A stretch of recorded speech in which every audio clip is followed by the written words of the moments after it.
Women living in Epsom have spoken of their fear of going for nights out after a woman in her 20s was raped by a group of men after leaving a club. It's thought the attack happened outside a church in the early hours of Saturday morning. Police are still searching for the attackers. Our correspondent Simon Harris has the latest. Epsom's Labyrinth Club is a popular venue. Even today there was no pause in the video messaging outside the front door. Dance, drink, repeat is one of the club's slogans. But in the early hours of Saturday morning, a woman in her 20s says she was followed from Labyrinth and raped outside the nearby Methodist church by several men. Women and girls should be able to go out and go about their daily business, whether at night or whatever, and feel safe. So it's absolutely appalling to know that this has happened in Epsom. The attack has not surprisingly shocked people in this normally quiet commuter town. In the high street I spoke to Amy and Nina, who grew up in Epsom and used to go to the club before it became Labyrinth. It's terrifying. I've got an 18-year-old sister and she started to go out and it just makes you not want them to go out. Usually when we go out, like, we're in groups and we never sort of feel vulnerable as a group of girls, but obviously since hearing all of that now, it sort of makes you extra paranoid.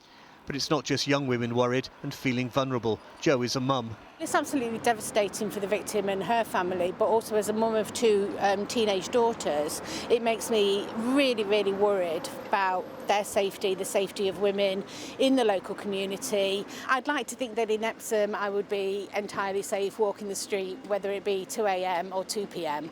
But it's not. You've always got one eye open. I don't wear my headphones as much anymore. Janet has 3 granddaughters.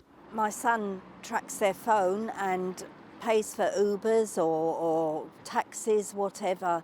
But yes, it does worry the life out of me because they're just not safe. The police say they're working to piece together exactly how the attack unfolded. It takes less than 2 minutes to walk from the nightclub to the church. There are no fewer than 10 security cameras on buildings and in shop windows along the route. It's believed video footage from the cameras has already been viewed by detectives. Surrey Police says the victim is being supported by a specialist liaison officer. She shouldn't have had to have gone through this. However, her recovery will be hugely influenced by how she is treated now. I would hope that they are giving her the space that she needs. The police haven't yet released descriptions of any suspects. Simon Harris, ITV News, Epsom. Good evening. Once again, the police are on the streets of North London after an attempted attack on a synagogue, which is being treated as an anti-Semitic hate crime. Investigators believe 2 suspects threw petrol bombs at the building in Finchley, but they failed to ignite. It comes after a series of attacks on the Jewish community in the capital. Today, the MP for the area said this mustn't be allowed to become the new normal. Our correspondent Simon Harris has the latest. Once again, London's Jewish community has been targeted. In the middle of the night, 2 arsonists tried to firebomb Finchley Reform Synagogue in Barnet. It's us under attack again. We know that anti-Semitism has spread exponentially. I think it's very sad. Sadness, yeah. Disappointed and worried. I don't think people actually realise what this synagogue actually does for the community. I think it's really sad. It's just a sign of the times, and we feel very vulnerable at the moment. It's awful. As police officers collected evidence for the forensic scientists, Scotland Yard said it was treating the attack as a hate crime. It's thought it was captured by some of the synagogue's security cameras. According to police, 2 suspects wearing dark clothes, their faces masked, attacked the synagogue just after midnight. They threw 2 bottles thought to be petrol bombs and a brick, although the fuel didn't ignite. Fortunately, no one was injured and it appears there was no damage. The synagogue called it a cowardly attack. We do not only hold Jewish services and celebrations, but within our community, we host a nursery, a homeless shelter, and are a safe place for refugees to gather. This is clearly an attempt to intimidate the British Jewish community. 3 weeks ago, 4 ambulances belonging to a Jewish charity were set on fire in nearby Golders Green. 3 suspects have appeared in court charged with arson. What worries me is that these repeated threats to British Jewish life and to the British Jewish community here in Finchley and Golders Green are an attempt to put fear in people's hearts, to stop them from going about their lives. Scotland Yard said there would be extra police patrols in the area in the coming days. Simon Harris, ITV News, Finchley. First 3 weeks today, Londoners will go to the polls in the local elections, which could change the political map in the capital. That, plus an important anniversary, are two topics on ITV News London's political show tonight. The Late Debate. Our political correspondent, Simon Harris, is in our studio in Westminster. Yes, one person whose name won't be on the ballot paper on May the 7th is Sir Sadiq Khan. He's certainly going to be playing a big part in Labour's campaign, but he's also got his eyes on another date, May the 5th. That marks 10 years since Londoners chose him to be their new mayor, replacing Boris Johnson. On the Late Debate tonight, I'm asking our guests to reflect on a decade of Khan rule. But what's been consistent is clear leadership on the delivery of genuinely affordable homes and also tackling some of London's underlying really systemic challenges, which are our transport system and also making sure that we're cleaning up the environment. Young people in our city can't afford homes under Sadiq Khan. He talked about crime and safety. In the last year, the Metropolitan Police has shrunk. We've got an increase over his term, and dealing with the Conservatives' budgets is correct. The crimes per 1,000 residents have gone from 86 to 107 per 1,000 residents a year. Now, that's an increase, and that's why residents feel unsafe.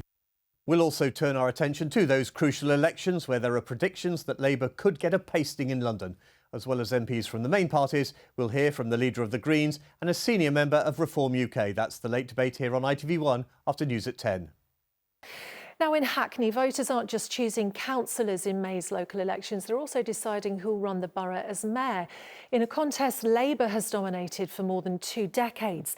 But this year, that grip on power is being seriously tested, with the Green Party targeting Hackney as a potential breakthrough and rivals sensing an opportunity to shake up the political map of East London. Here's our political correspondent, Simon Harris. 2 years ago, Zoe Garbett wanted to be Mayor of London. Now she wants to be Mayor of Hackney. It might look like she's lowered her sights, but if she wins on May the 7th, it'll be a major breakthrough for the Green Party in London. And Garbett thinks she's striking a chord with Hackney's residents with her manifesto promises. Sorting out SEND provision, looking at young people being excluded from school and how that's disproportionately affecting black children, fixing council homes, like people are feeling really let down, multiple surveyors, damp and mould not being fixed, you know, the council not taking that strategic view of really like fixing the root causes. Hackney is the Green Party's #1 target in next month's elections. It's a diverse borough with typical inner city challenges like a lack of affordable housing.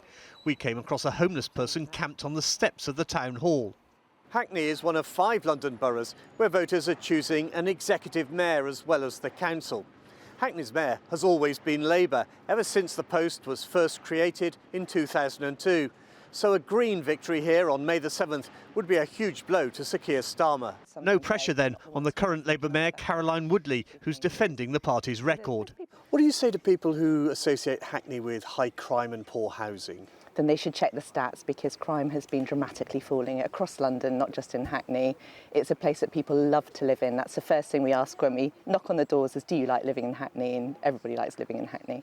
Woodley is keen to point to improvements like the multi-million-pound children's play area in Springfield Park. But she acknowledges that international issues like Gaza and the war in Iran are a factor at play in this local election. Needs a change, I think. Nawaz, a long-time Labour supporter, likes what he's hearing from Garbett about the Green support for the Palestinians. But when it comes to immigration, their views differ. I think it needs to be controlled, definitely, because a lot of crime is committed by the people coming in from abroad. We, as the Green Party, think that we are a country that should be welcoming people who are seeking a place of sanctuary. Hackney's low-traffic neighbourhoods, they cover 70% of the borough, also divide opinion, with some shopkeepers blaming them for a drop in trade. We're just about surviving because we've established ourselves for a long time. But there's been a lot of shops that have closed down further down the other side because there's not enough people going up and down, you know. Shazad has found a sympathetic ear from Tariq Gregg, the Conservative candidate. He runs a business supplying bodyguards and is appalled at Green Party policy on drugs. They want to legalise some recreational drugs, which for crime, that is dangerous, and it causes more crimes, more people attacking each other, more wars, drug wars. 3 weeks out, none of the candidates from the 3 main parties are contemplating defeat. You can't win this, can you? Of course I can. I'm a local boy. Who will be the mayor of Hackney after May the 7th? I will. Will you be the mayor after May the 7th? I hope so. This election has the potential to deliver a political earthquake in East London. Simon Harris, ITV News, Hackney. And there are 5 mayoral candidates standing for election in Hackney. You can see their names on the screen right now.